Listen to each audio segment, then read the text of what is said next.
Hey, crime connoisseurs. If you're like me, you love diving into a good book. I especially love finding a book about cases we cover. But sometimes it's hard to find the time to sit and read. We live in an on-the-go society. Thankfully, Audible makes it easy to instantly access the books we love without sacrificing our time. With over 180,000 audiobooks and more, you will undoubtedly find one that will grip you and leave you not wanting to pull away while still being able to do other things.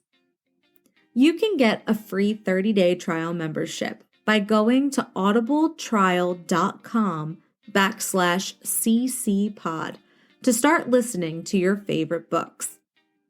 That's audibletrial.com/ccpod for your free 30-day trial membership. Hey, all my fellow crime connoisseurs. I'm your host, Grace D. And as you guys know, I like to be as completely transparent with you all as possible.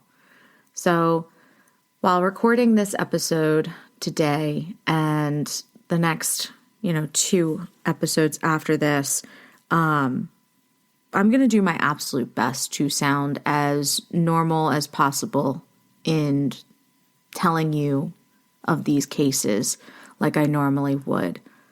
Unfortunately, a friend of mine who's also a coworker was shot and killed on Sunday, and it has been difficult, hard to process, and it's unfortunately an open investigation, so there's very little information that we know. And it's something that I was planning on doing this recording yesterday, and I got the news first thing in the morning, and I was just in such shock and disbelief and sadness, and I just couldn't bring myself to do it. And I almost didn't record in this moment, but, he was someone who thought it was really cool of me doing this podcast and how I care so much about the unsolved cases and the lesser known cases to be able to help bring those cases to light, hopefully bring freshness to them. And I know that he wouldn't want me to just stop because of being upset. And I'm taking that, I guess, with a grain of salt because I'm sitting here telling you guys this and not wanting to do it. But I'm going to do my best to get through this as normally as I usually would. So if I do sound just more somber than usual, I apologize. I'm still trying to wrap my brain around it all because it's just so wild. It's the best thing I can say about it is that it's wild. For someone who has words with doing this podcast, this moment and everything has just been a loss of words. So I thank you guys for understanding and apologize. Let's jump into this. Today, we're heading to a small town in Missouri. And when I say small, I mean small. The town's population at the time of this case was 437 people. This is a place that has become synonymous with fear, intimidation, and ultimately tragedy. Today, we're covering not only a man who terrorized a town for decades and whose demise remains shrouded in mystery. So buckle up, crime connoisseurs, because this one's a wild ride. We're going beyond the death of Ken Rex McElroy. This is the case of Skidmore, a town of shadows and secret.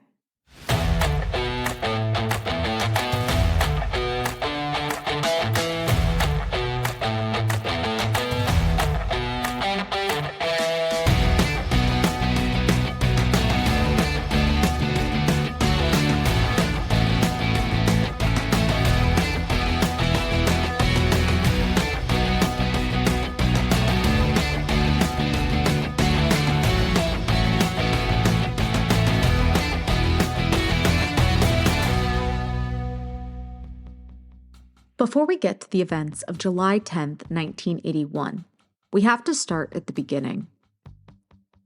Kenneth Rex McElroy was born on June 1st, 1934, in Overland Park, Kansas. He was the 15th of 16 children born to Tony and Mabel McElroy, a poor migrant tenant farming couple who moved between Kansas and the Ozarks before finally settling outside of Skidmore, Missouri. Growing up in such a large family, McElroy's early life was marked by hardship and instability. The McElroys struggled to make ends meet, and young Ken Rex quickly learned to fend for himself. McElroy's reputation had already begun to infect the small town by 15. He dropped out of school, began stealing from the locals, and rustled the locals' cattle. His alleged robberies included the theft of grain, gasoline, alcohol, antiques, and livestock, but McElroy was never convicted. The charges were often dropped when witnesses refused to testify. McElroy's intimidation tactics extended to the entire community of Skidmore. He was known to follow people, park outside their homes, and make threatening gestures to ensure their silence. His reign of terror left many in the town living in fear, unable to speak out against him. The cases were defended by defense attorney Richard Gene McFadden. McFadden said in an interview with the Kansas City Star, quote, "Best client I ever had. He was punctual, always said he didn't do it, paid in cash and kept coming back. I was the only friend he had. He told me he would pay me whatever I needed to keep him out of jail." End quote. Before we jump into this next bit, I want to give you a trigger warning. The topics of domestic violence, child molestation, and animal abuse will be covered. Listener discretion is advised. Ken McElroy quickly established a reputation as a local troublemaker. His various petty crimes included cattle rustling, theft, and arson. But over the years, his criminal activities escalated, and he became known as the town bully of Skidmore. On June 30th, 1952, when he was 18 years old, McElroy married Oleta Marlene Holland, who was 16 then, and the couple then moved to Denver, Colorado. In 1954, while working for his sister's husband in construction, McElroy suffered a traumatic head injury that left him with lifelong pain. During the accident, there was some heavy cribbing that fell about 30 feet and hit him in the head. He had on a hard hat, but it cut his scalp. McElroy had a steel plate implanted and had a series of blackout episodes and pain throughout the rest of his life. Some people have attributed this strange behavior to this event. Around 1955 or 1956, I've seen reports for both. Ken and Oleta McElroy moved back to Missouri after Ken's accident in Colorado. They settled in Skidmore. After a few years, their marriage ended. They did not have any children together. After his marriage to Oleta ended, McElroy met a young woman named Sharon, who was 15 years old at the time. Sharon had 4 children with McElroy, who were born in 1961, 1963, 1964, and 1965. And I mention this because during this time, McElroy also began a quote-unquote relationship with a 13-year-old girl named Sally. Sally was another young girl that McElroy preyed upon. She initially resisted his advances, but McElroy used violence and threats to force her into compliance. Sally moved in with McElroy and Sharon, and she had 3 children with him, who were also born in 1961, 1963, and 1964. In late 1964, while Sharon was pregnant again, and both Sharon and Sally had newborns, McElroy began a relationship with Alice Woods, a 15-year-old from St. Joseph, Missouri. In 1968, McElroy and Alice got married, and they had 2 children together. However, I was unable to find any information on how this was possible because he's still married to Sharon at this point. So his marriage to Alice couldn't have been something that was legal. McElroy's last known wife was Trina McLeod. He met Trina when she was just 12 years old and he was 35. McElroy started going after her in his usual ways. He'd follow the school bus that she was on. He'd pull the bus over, demand that she'd get off, and she would get off. Everybody knew about it. The kids in school knew about it. Their parents knew about it. Hell, the law enforcement knew about it. Trigger warning. McElroy repeatedly raped Trina, and when he wanted to marry her, her parents objected. This enraged him, and in turn, he burned down the McLeod's home and shot their dog to force them into compliance. When Trina was 14, she became pregnant and dropped out of school in the 9th grade, and she went to live with McElroy and Alice at that point.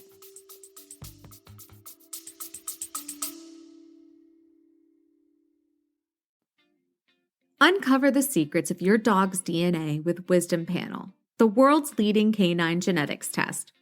With a simple cheek swab, Wisdom Panel can reveal your dog's breed, ancestry, health traits, and so much more. Understanding your dog's genetic background can help you provide the best care possible. Whether it's identifying potential health risks, understanding their behavior, or simply satisfying your curiosity about your dog's unique heritage, Wisdom Panel delivers the insights you need. Their state-of-the-art technology analyzes over 350 breeds, types, and varieties, and screens for over 200 genetic health conditions. Plus, their easy-to-understand reports make it simple to learn about your dog's genetics. Join the millions of pet parents discovering their dog's story with Wisdom Panel. Order your kit today and start exploring your dog's DNA. Because every dog has a tale, and Wisdom Panel helps you tell it. Go to wisdompanel.pxf.io/ccpod to learn more about your four-legged friend. That's wisdompanel.pxf.io/ccpod.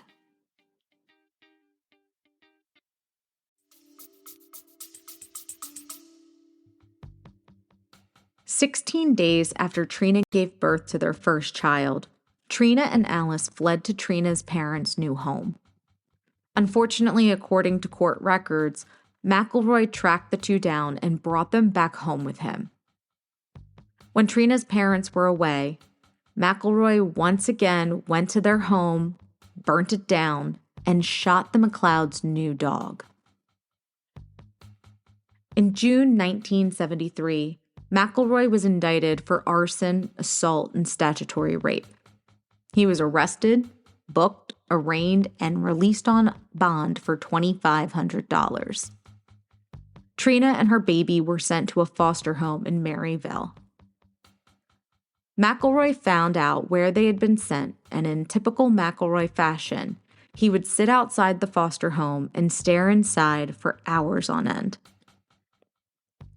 At one point, he offered the foster family a quote-unquote girl-for-girl trade to get his daughter back. He said that he knew where the foster family's biological daughter went to school and what bus route she rode. Because of this, the prosecutor filed 8 additional felony molestation charges against McElroy after collecting evidence from Trina about affairs with McElroy at a St. Joseph motel over 3 years, beginning when she was just only 12 years old. McElroy's attorney, Gene McFadden, began working on McElroy's case. He was able to split the charges into 2 separate trials, and sought changes in venue for each one. Trial dates were set, then reset, and then reset again. After a year had passed, Trina told her foster family that she was going to go live with her grandmother. The family was suspicious of this, but she couldn't be held against her will. And not even 1 month later, McElroy went to McFadden's office and asked him, quote, "What happens if I marry Trina?" End quote. You see, McElroy was still married to his second wife, Sharon, at the time, even though they hadn't lived together in several years. Sharon came to McFadden's office the next day to get a divorce. McFadden arranged a quick dissolution of the marriage between McElroy and Sharon.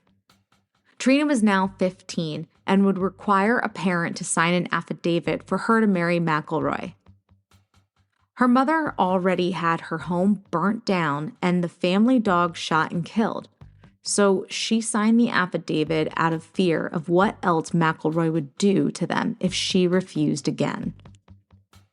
McFadden found a judge in a small town in Missouri who performed the ceremony on the same day that Trina's mother signed the affidavit, and McFadden was their witness. After the ceremony, McFadden called the prosecutor to gloat that his only witness against McElroy was now his wife. Because of that, she could not be compelled to testify against him. Now, the prosecution could have gone forward with the case, but it was hopeless, and eventually all charges were dropped. Whew. I know that was a lot to take in. Whenever we cover anything involving harm to children and animals, it is never easy. Now, I try to stay as objective as possible when I present the cases to you guys, but I just have to say that if you are someone who hurts innocent children and animals, there is most certainly a special place in hell for you. McElroy was accused of dozens of felonies, including assault, child molestation, statutory rape, arson, animal cruelty, and burglary. Despite being indicted 21 times, he managed to escape conviction each time, often by intimidating witnesses. On July 27, 1976, Romaine Henry, a Skidmore farmer, was working in his equipment shed when he heard gunshots that seemed to come from somewhere on his 1,000-acre property. He got in his truck to investigate and quickly came up on McElroy's truck parked on a gravel road adjacent to Henry's land. McElroy got out of his truck holding a shotgun. Henry stopped his truck and McElroy opened his passenger side door, pointed the gun inside the truck, and allegedly said, quote, "Were you the dirty son of a bitch over at my place in a white Pontiac?" End quote. Henry said no and that he didn't know what McElroy was talking about. McElroy called him a liar, lowered the shotgun, and pulled the trigger, blasting an 8-inch gap into Henry's stomach. McElroy lifted the barrel of the shotgun and aimed for his head, but Henry managed to turn his head so his cheek and forehead took the brunt of the blast. Romaine Henry stumbled out of the truck and ducked down when he heard another blast but did not feel anything. Then he heard McElroy trying to load the gun and swear. Figuring the gun ran out of ammunition and McElroy was having trouble reloading, Henry climbed back into the truck and raced for town. Romaine Henry made it home, and his wife drove him to the hospital in Maryville. Ken McElroy was arrested the next day and charged with first-degree assault with intent to kill. It should have been a pretty open and shut case. McElroy shot Romaine Henry in broad daylight. Henry survived to testify against him. There were several people who had seen McElroy on Henry's road, but McElroy had no intentions of going to jail. He found out where jury members lived and put rattlesnakes in their mailboxes. He denied that he was at the scene. And as the case dragged on without a court date, Henry claimed that McElroy parked outside of his home at least 100 times. When the case finally went to trial, 2 raccoon hunters testified that they were with McElroy the day of the shooting and that they were not anywhere near Henry's property. Romaine Henry took the stand, and McElroy's attorney, Richard Gene McFadden, questioned him. During the line of questioning, he was forced to admit to a concealed petty criminal conviction from more than 30 years prior. McElroy, like time and time again, was acquitted. McElroy bragged around town that he might as well have killed Romaine Henry. A couple of months later, Henry was on his tractor during the fall harvest when he saw a truck parked at the edge of the field where he was working. As he got closer, he could see that it was McElroy's truck. McElroy stood crouched over the gate holding a rifle and pointed it at the tractor. Even over the noise of the diesel engine, Henry heard the gunshot. McElroy walked back to his truck, returned his rifle to its rack, and drove off. McElroy had delivered a message to Henry. There was no retaliation against McElroy by the townspeople in the Henry shooting. Romaine Henry was a married man with 3 children. Gossip went around town that the mysterious shooting had to do with a woman, which is still believed to this day.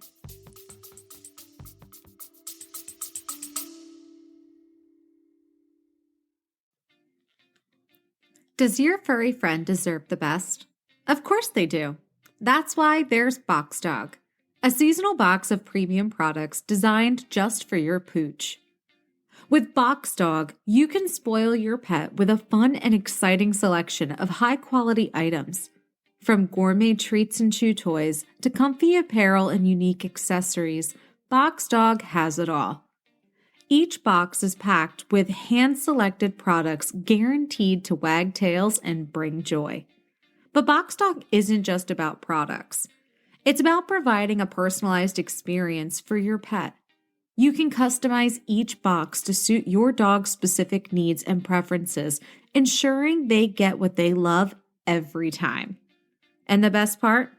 BoxDog delivers straight to your door, making it a convenient and hassle-free way to keep your pet pampered.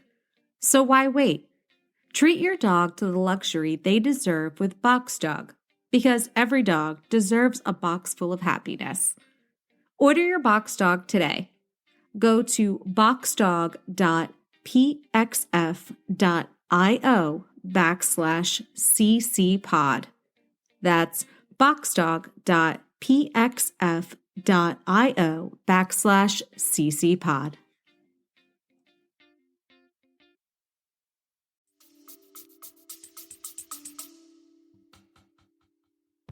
After his acquittal, this created a myth of invincibility for McElroy. When you're tried in front of a jury of your own peers, other farmers, who decide that you didn't do it even though the victim clearly says that you did, it gives him this kind of status of being able to go beyond the law and get away with it.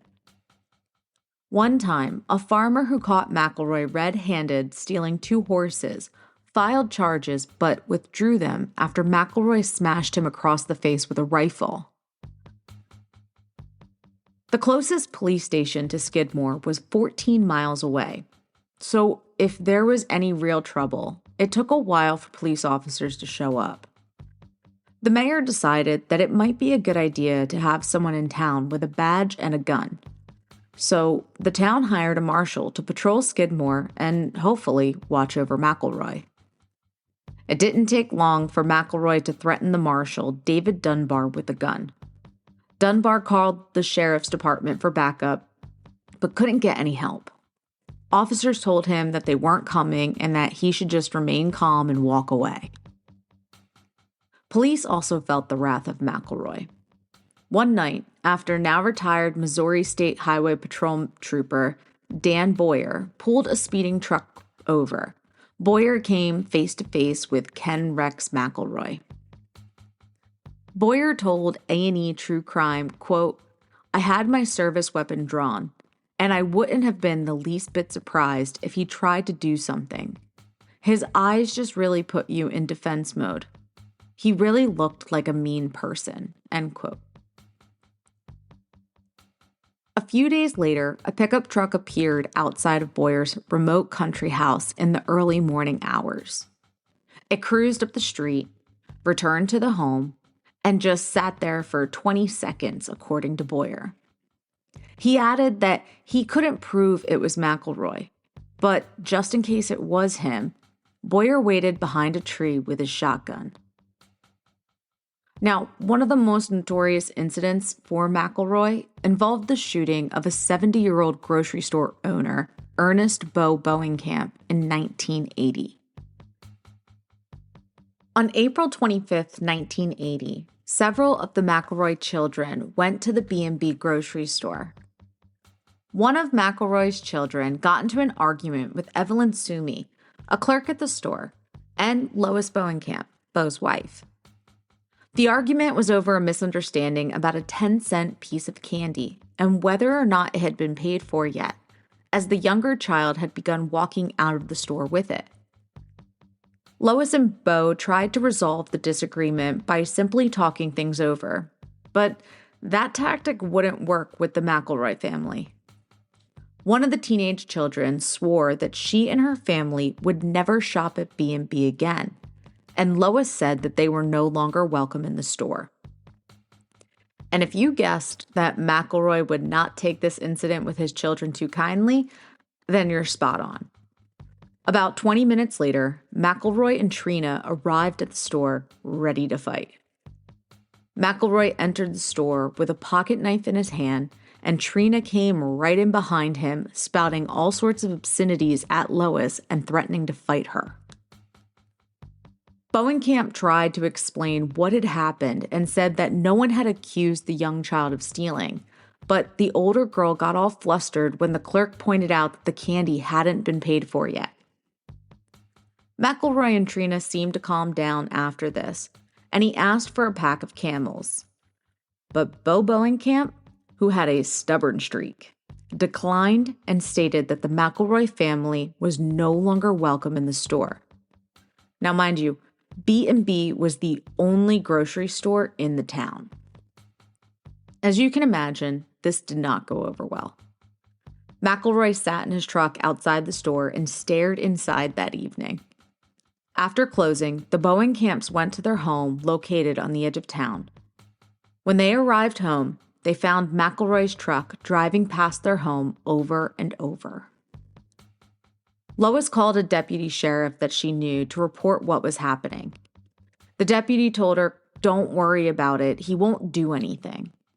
A few days later, McElroy offered to give Lois $100 if she would challenge Trina to a street fight to settle their dispute. Lois declined and told him that that was an absurd idea.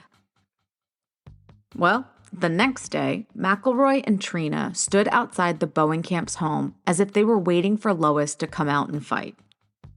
Lois called the police, but before the state trooper and deputy sheriff arrived, McElroy and Trina hopped in the truck and left when they heard the call go out over his police scanner in the truck. Lois asked about filing a complaint, but they told her that McElroy was within his legal rights and that there was nothing they could do. Ken Rex McElroy had never left a conflict unfinished, whether with family, friends, or enemies. He was always bound to have the last word. Lois and Bo knew this and feared the anger would fester inside of McElroy. They waited on pins and needles. Each time the doorbell at the store rang out, the hair on their necks would stand. And every time they heard the crunching of gravel from tires outside their home, their stomachs would be in knots.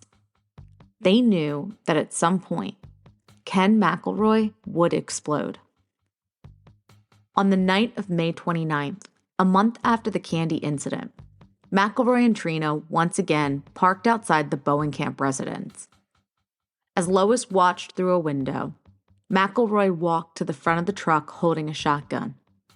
He aimed the gun at the house, raised the barrel slightly towards the sky, and fired off 2 shots. Lois then watched as McElroy calmly returned to his truck and drove off. 30 minutes later, he drove by again and fired another shot. The following day, Lois drove to the Nottoway County Sheriff's Office in Maryville to report what had happened.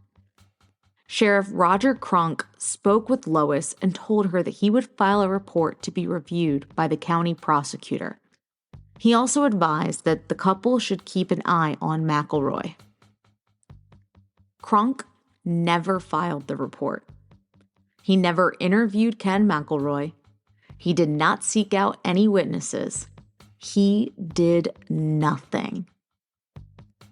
2 nights later, McElroy returned to the Bowenkamps and fired more gunshots outside of their home. The Bowenkamps were being harassed, intimidated, threatened, and even assaulted according to definitions in Missouri law. Yet, law enforcement's refrain was the same after each incident. McElroy was within his rights, but watch him carefully. On July 8, 1980, Bo Bowenkamp went to B&B to meet a repairman. Bo sat on the store's rear entrance deck as he waited, cutting cardboard with a paring knife. McElroy showed up, and the two men exchanged words. Bo got up to walk away, and when he turned back around, McElroy shot him in the neck. According to Formal Marshal David Dunbar, he arrived at Bowenkamp's store and found him stretched out on the deck, blood gushing from his neck, and a pool of blood that spilled out about 6 to 8 feet.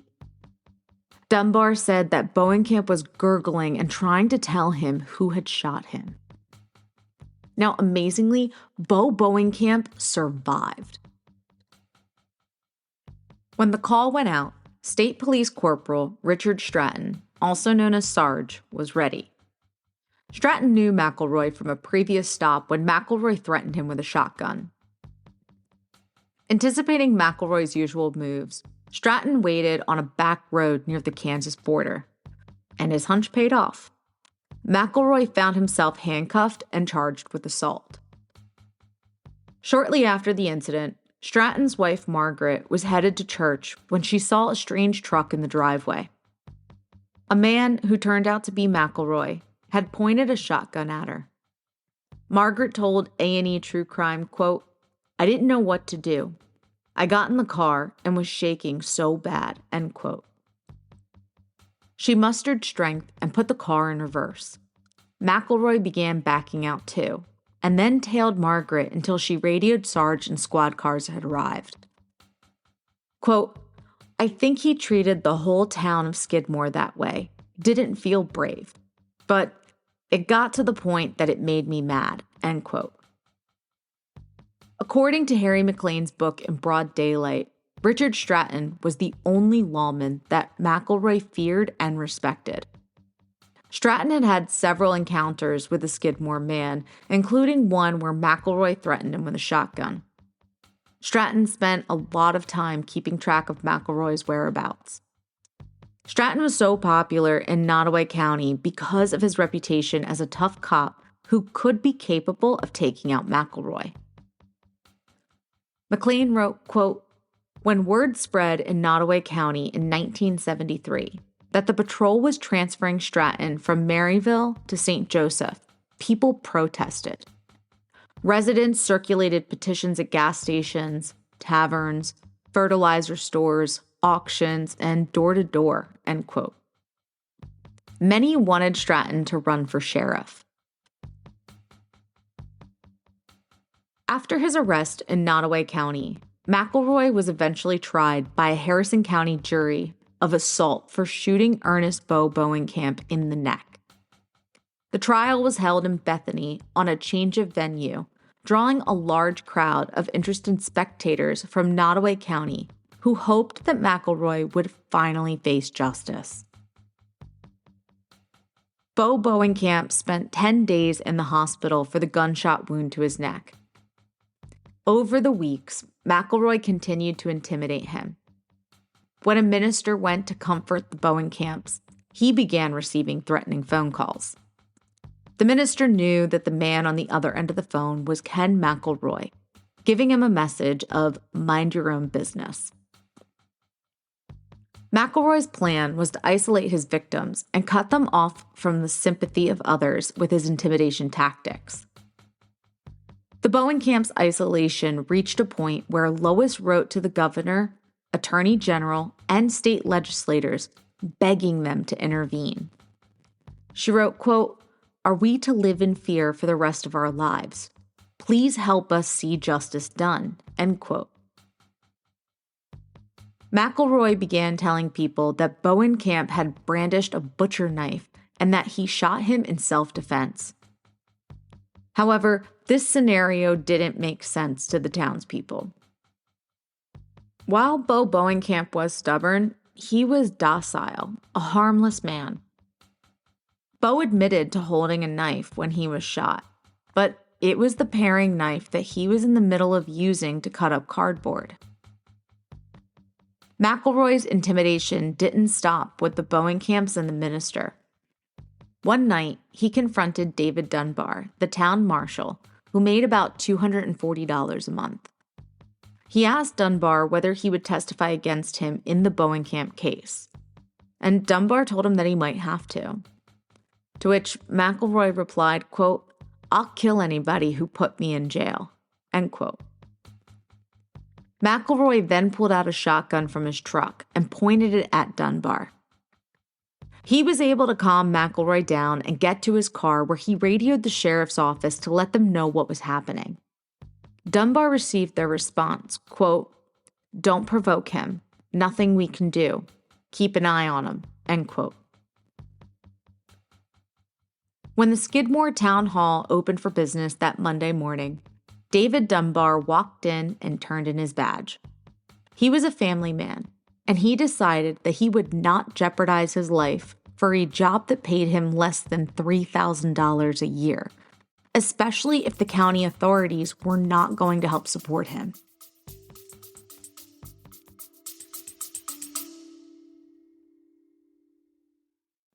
Hey, crime connoisseurs. If you're like me, you love diving into a good book. I especially love finding a book about cases we cover. But sometimes it's hard to find the time to sit and read. We live in an on-the-go society. Thankfully, Audible makes it easy to instantly access the books we love without sacrificing our time. With over 180,000 audiobooks and more, you will undoubtedly find one that will grip you and leave you not wanting to pull away while still being able to do other things. You can get a free 30-day trial membership by going to audibletrial.com/ccpod to start listening to your favorite books. That's audibletrial.com/ccpod for your free 30-day trial membership.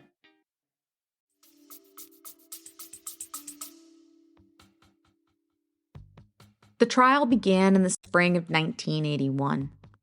The prosecutor was a very young attorney named David Baird. Baird took over as prosecutor in April of 1981. He was a very courageous person in taking on this case. The prosecutor that was there in Maryville resigned rather than prosecute it. Baird was a year out of law school. He was a legal aid attorney. They couldn't get anybody to be the prosecutor because this would be the first case that they would have to try. But David Baird took it on. There were many times when law enforcement picked up chatter about a threat directed at Baird and others, so certain steps had to be taken. But Baird was never really too bothered by the threats. In his mind, it wouldn't have been any help to McElroy to kill him because there would just be another prosecutor named to take over the case. McElroy had been spending almost every night sitting in his car in front of Bowenkamp's house, holding a gun. Sometimes he would even get out and shoot it into the air. This had worked for him in the past. Over the years, many witnesses decided to no longer testify against McElroy, and that's how he got out of a lot of cases. So he was sure that Bo Bowenkamp was going to back off too. He tried to intimidate Bo, his wife, kids, and grandkids to get them to not testify. Because without Bo Bowenkamp, there simply wouldn't have been a case. But Bo Bowenkamp is a stubborn man, and he held in strong. He described McElroy's brutal assault, in which McElroy astonishingly claimed self-defense because Bowenkamp was holding a paring knife. The Harrison County jury found Ken McElroy guilty, and the verdict was the first time that McElroy had ever been convicted of a crime. But under Missouri law in that era, the jurors were given no information about McElroy's pattern of behavior since he had a clean record despite nearly 24 failed criminal charges. The jurors voted on second-degree assault. Some lobbied for a 4-year sentence, and others argued for 2. McElroy received a light sentence of 2 years in prison. Then, Nottoway County residents were further outraged when McElroy was released on bond while his attorney prepared an appeal.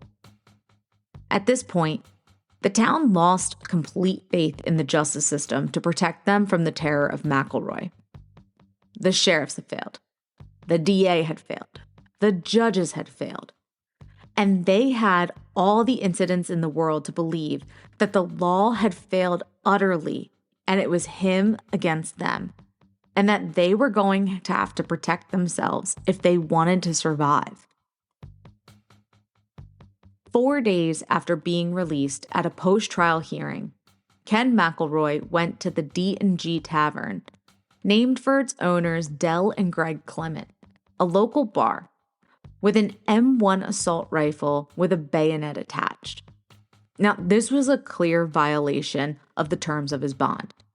He made graphic threats about what he would do to Bo Bowenkamp. He took a clip from his pocket and clicked it into the magazine. He chambered a round, and then he stood up to demonstrate his plan. McElroy said that he would shoot Bowenkamp in the head and then carve him up like a turkey with the bayonet. This led to several patrons deciding to see what they could legally do to prevent McElroy from harming anyone else. Some men at the bar decided to sign an affidavit to testify that they had seen McElroy with a gun, hoping to send him right back to jail. A bond hearing was set at about 2 weeks away, and 3 individuals who signed the affidavit now have a target on their back, and McElroy began hunting them down. The town hatched a plan to make sure that the men testifying against McElroy would not travel alone. They decided that there would be a caravan of trucks along the road to the bond hearing, a show of force and solidarity. The plan was to meet at 7:30 in the morning of July 10, 1981, and the group met as planned. Trucks lined both sides of the street. However, the townspeople didn't know that the bond hearing was postponed to July 20th at the last minute because of a scheduling conflict. So now you have all of these men in town. There's about 60 of them that have met, and their unification at this point gives them the courage to do something. The group of men met at the Legion Hall in the center of town with Nottoway County Sheriff Danny Estes to discuss how to protect themselves. During the meeting, McElroy returned to D&G Tavern, just about 2 blocks from the Legion Hall. This time, McElroy was with Trina. As he sat drinking at the bar, word got back to the men at the Legion Hall that McElroy was in town. Sheriff Estes instructed the group of men not to directly confront McElroy, but instead seriously consider forming a neighborhood watch program.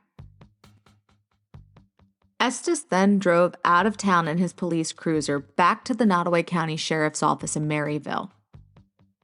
The citizens at the meeting decided to go to the tavern as a group.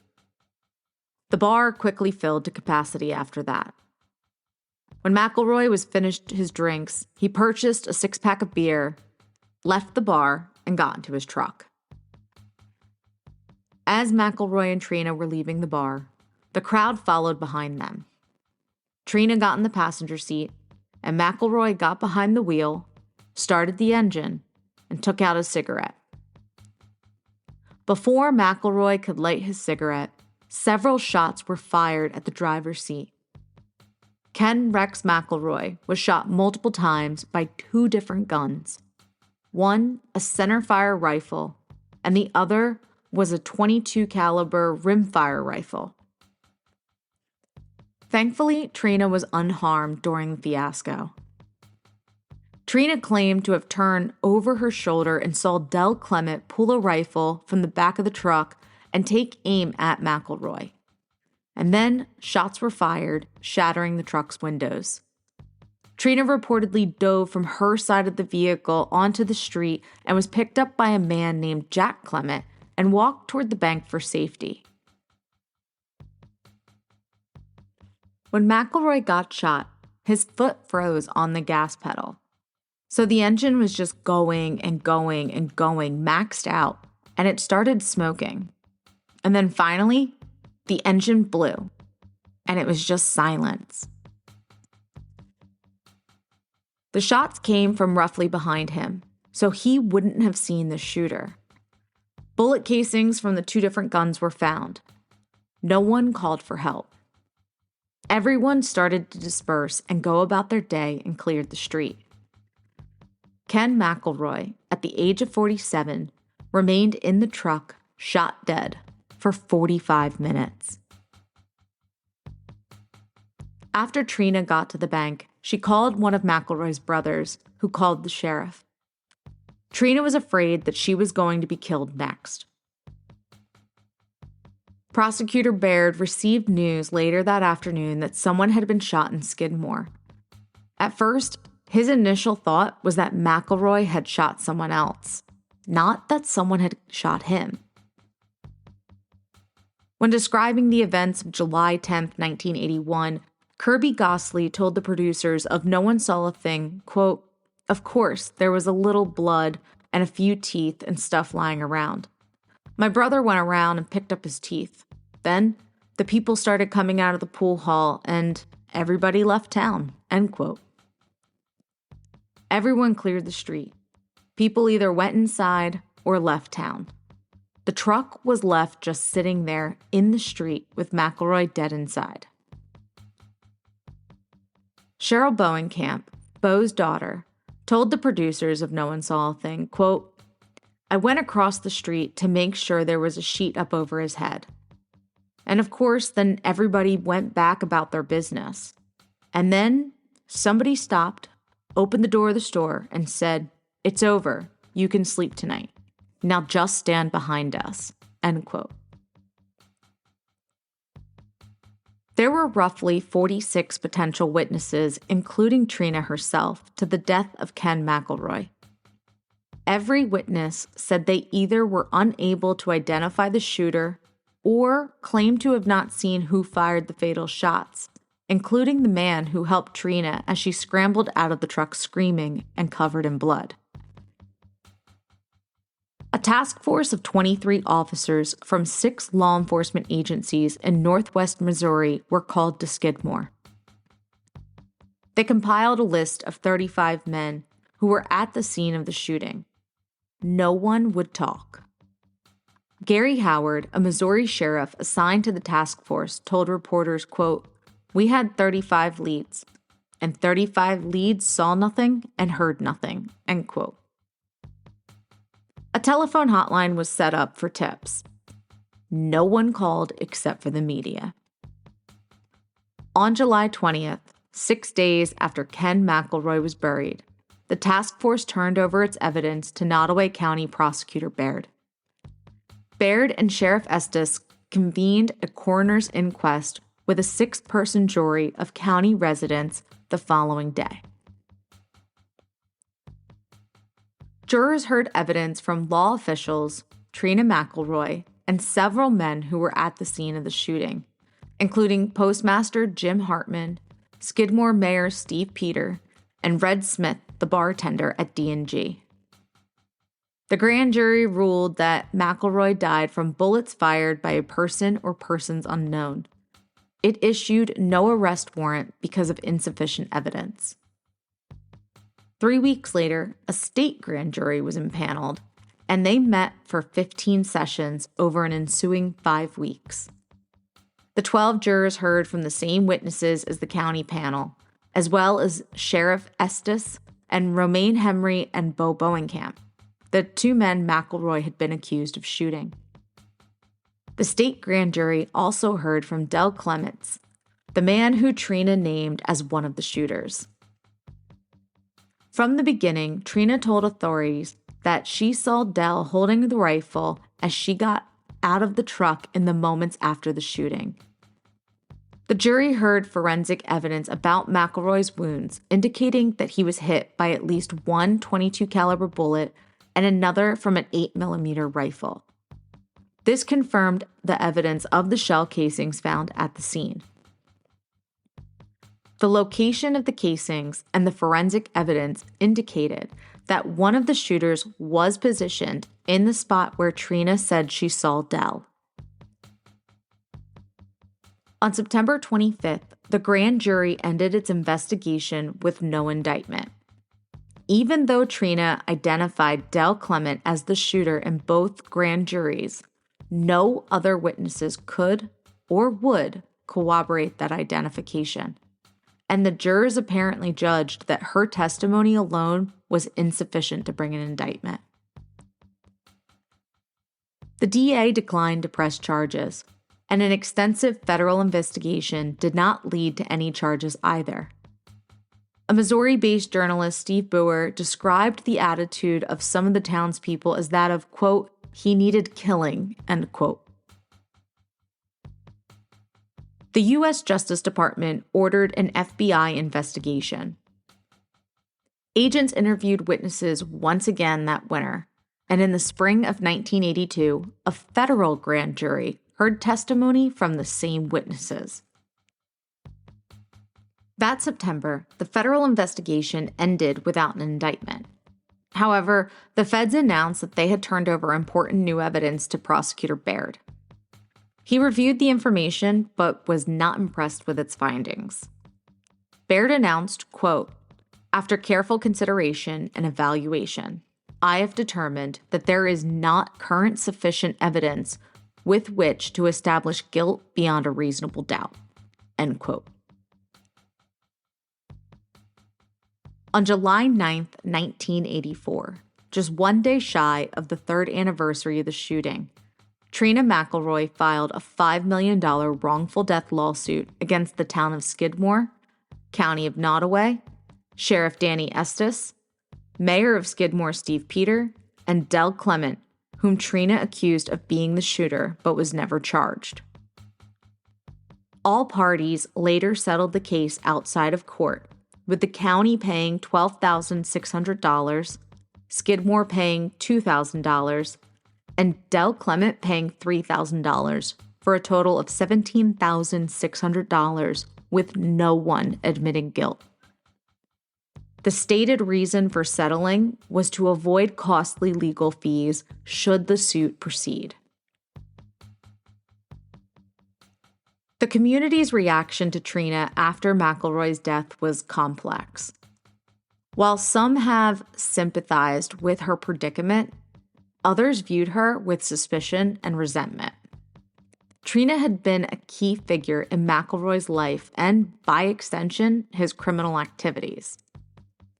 Her involvement in the wrongful death lawsuit against the town further strained her relationship with the community.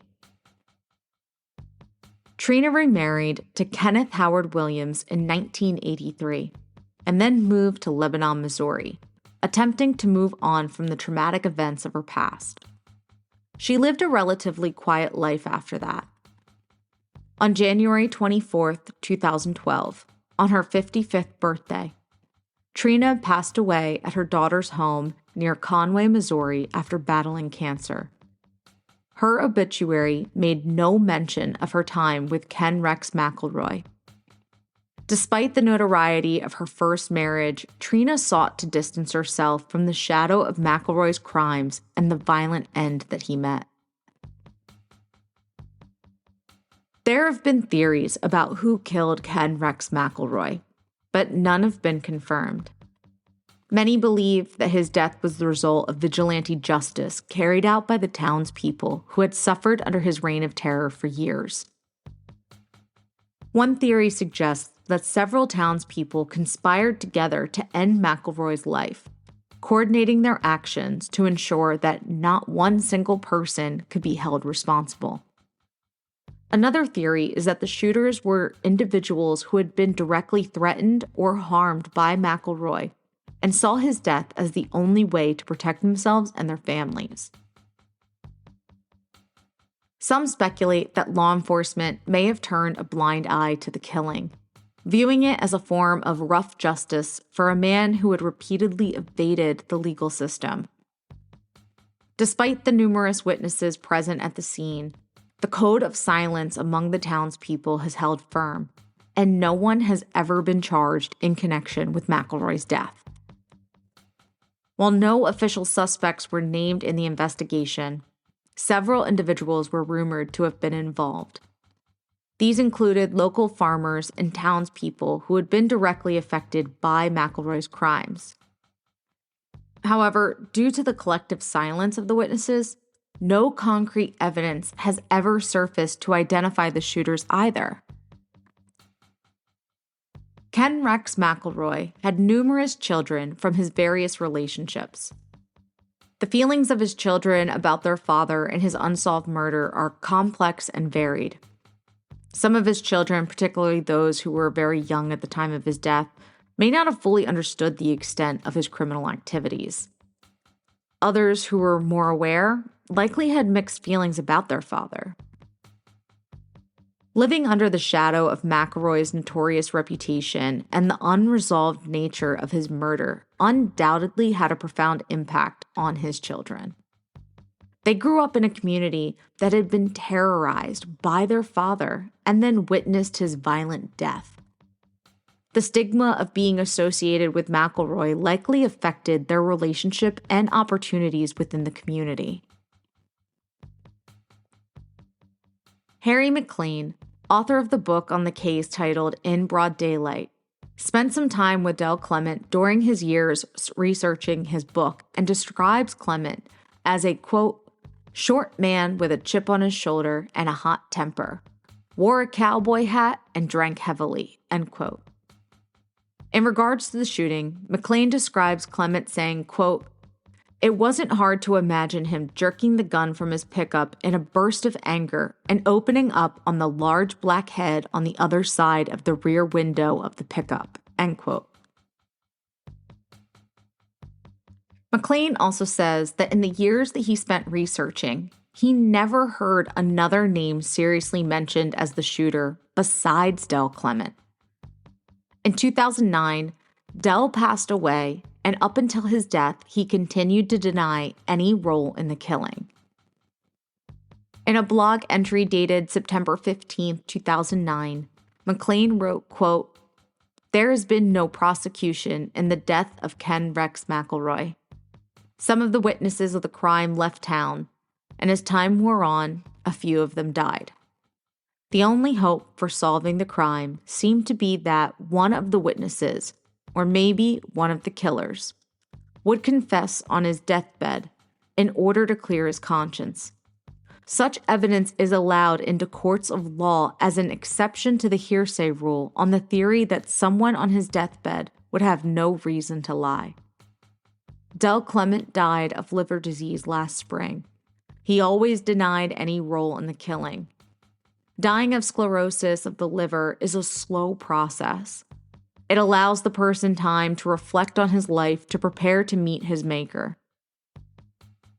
Del Clement died without a word about who shot Ken McElroy, end quote. Bo Bowenkamp died 10 years after the shooting. His wife Lois went on to serve on the town council.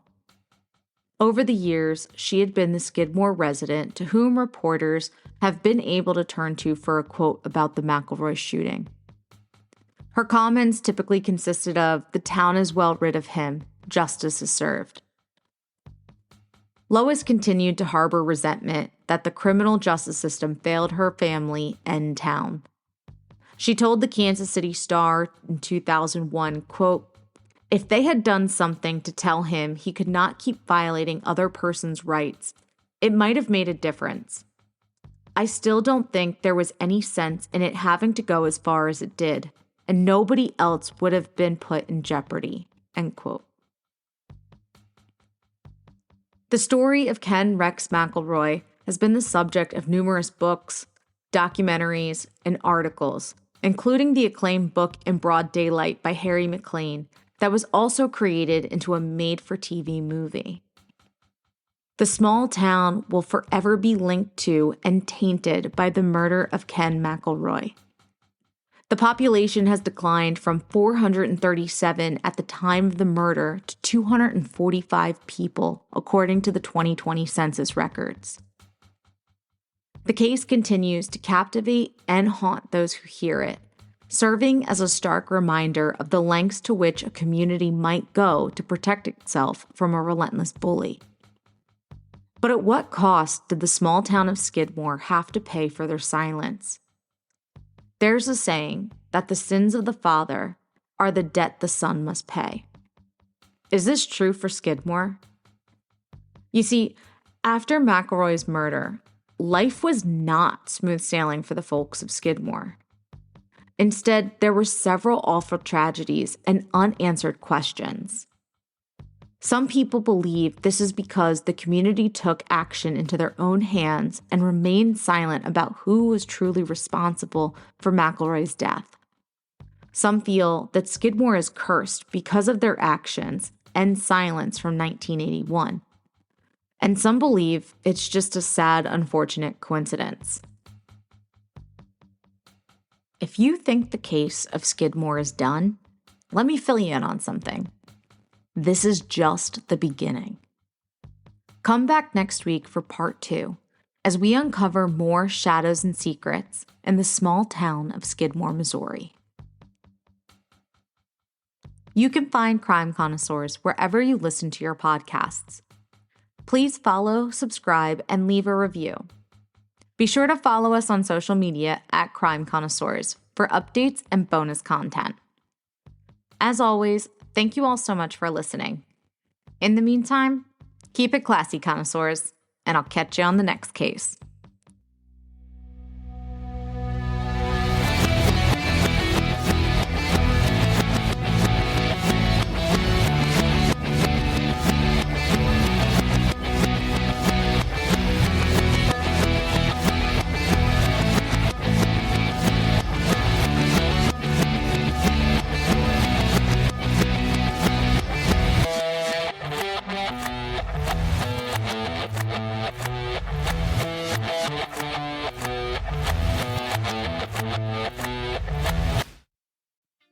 Are you tired of settling for subpar cat food? It's time to upgrade your cat's dining experience with Smalls, the ultimate gourmet meal for your feline companion. Say goodbye to generic one-size-fits-all cat food. With Smalls, you can rest assured that your furry friend is getting the nutrition they deserve. Join the thousands of cat owners who have made the switch to Smalls and see the difference it can make in your cat's health and happiness. Treat your cat to the finest dining experience with Smalls. Visit smalls.sjv.io/ccpod now to order your first box. That's smalls.sjv.io/ccpod. Choose Smalls because your cat deserves the best.